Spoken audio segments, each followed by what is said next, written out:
My name is Jack Nigro. I am an audio engineer and music producer, and we are at Sonora Studios in Soundspace A.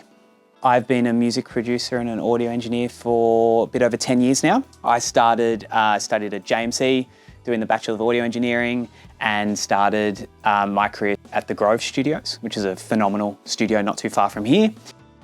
When I was in a band, I was the one that was obsessed with layering and recording. So I was in a band, I was in more to like punk and heavier music at the time. So grew up listening to a lot of the classic like Green Day, Blink-182, a lot of the pop punk that naturally progressed into AC/DC and Metallica. And so that was my background, but I was pretty obsessed with it pretty young. But I didn't really know that it was actually a job or a career path. I didn't really understand. I don't play in bands anymore, but you get the creative itch every day by being in the studio. So that still really satisfies you that way, which feels really good. I always wanted to obviously build my own studio. That was always the end goal and the dream.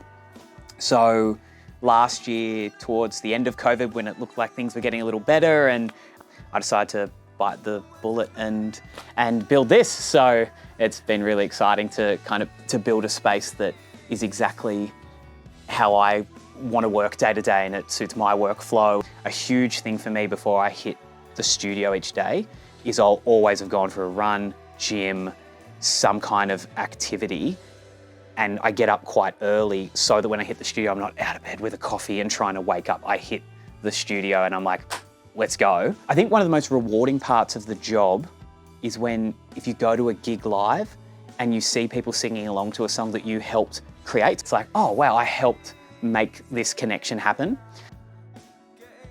My guilty pleasure would actually be musicals. Like sometimes people don't know that, and then I'll start singing along to Hamilton. They're like, how do you know that? And I'm like, I love it. So yeah, that's my guilty pleasure probably. I pretty much cried on Broadway when I went and saw Phantom of the Opera. Like I've seen Phantom of the Opera heaps of times, Matilda, Wicked, Jersey Boys. Like I love that stuff. And in no way would people probably know that with my productions. So if anyone wants to record some musicals, I'll help.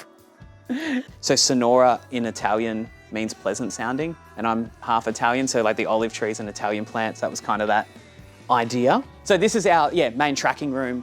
I work with a lot of bands. I obviously want a pretty big size live room. This kit was actually donated to me from a really good friend, Dylan Adams. So this exact kit is the same kit that like Caress Your Soul was done on and a lot of the early DMA's records. And it sounds phenomenal. It's from the 70s. The piano we bought from this lady in North Sydney. Her name was Val. When she emailed us with some more info about it, her email address was vallovesknitting. If anyone has that email address, we knew we were fine. Classic, Vox, Fender, Orange, and then that Roland Jazz chorus I just bought as well. All different flavors. And then in here, so we call this the control room. This is where you spend most of your time. I don't like dark, dingy studios. I want to keep it like creative. I wanted this to literally feel like you were in your lounge room at home making a record. Yeah, these are all ones I've fortunately got to engineer or produce. Surf Trash one, the June Rats record, which I got to do under Scott at the Grove, which was phenomenal. The Sea Gypsies, that was one of the first vinyls that I did that ever got printed. The Terrys, that was a really awesome record. We did that down in my old studio in Coogee. Highline, another great band, another Surf Trash thing. So fortunately, before we launched, I was already in here working away. These are the bands we've kind of had in our first sort of 4 months. A lot of the time when I work with bands, they're like, can we just sleep like in our vans out the front or on the studio floor? So we're like, we'll set up a space where they can at least stay. So that's upstairs along with my mixing room. Steep stairs, good for the legs. Up here, we've got like a nice hangout area, but this is where when bands do want to come, they can stay. So we have a couple beds, fold-out bed as well, kitchen and bathroom. The reason for that was my grandfather, he had a barber shop in Essendon. He was in there for over 45 years, and that sign was in the shop from the 70s. And then my mixing room. So this is my mixing room / office. Like most of us for a long time would mix in my own house or even in my bedroom for a long time, and that was fine. And this has been a huge change. Like coming here, it's quiet, I've got my own space. And when I'm here, I'm working, not like, oh, I'm just gonna lay down on my bed for a little bit. Bathroom as well, because sweaty drummers need to have a shower. That's everything here.